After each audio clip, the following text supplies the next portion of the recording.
Hey guys, it's Brandon here.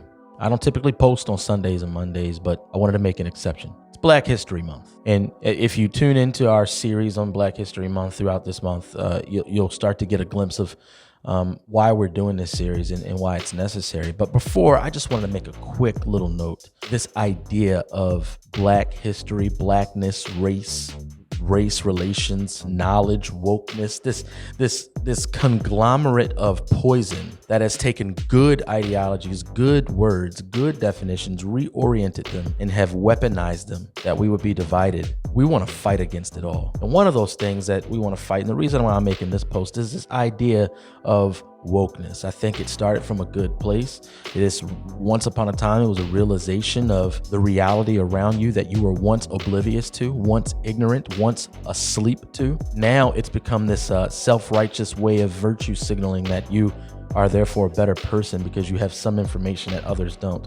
And then the person who's claiming that probably doesn't have that information to its full extent or in an adequate way. So we want to fight against this idea that in the understanding of race relations, first of all, we're one race.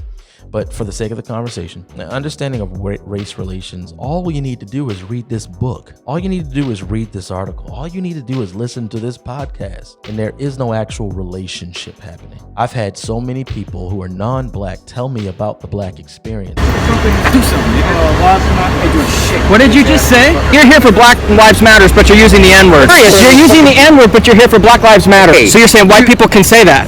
And you know which white guy specifically? The one who's been standing over there for hours holding a Black Lives Matter sign. So how do we get to a place like that? But finally, I just want to remind us, we have to stop listening to main pop culture on how we should handle these conversations. Not saying cast everything aside, but the fact of the matter is, if you're truly woke, then you know that there are people who look at every opportunity as an opportunity for themselves.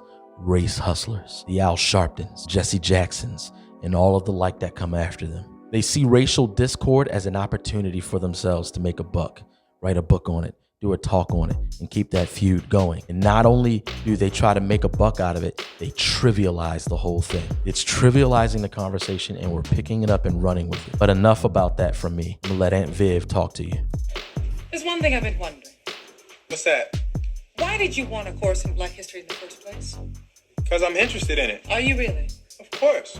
Well, you didn't seem too happy about all the work I was giving you. I mean, weren't you the one who said that if you were really interested in something, you'd study hard? Aunt Viv, I read the autobiography of Malcolm X 3 times. And that makes you a serious student on Black history. That's a very important book. Well, baby, you can read that book. You can wear the t-shirts, you can put up the posters, and you can shout the slogans. But unless you know all the history behind it, you're trivializing the entire struggle.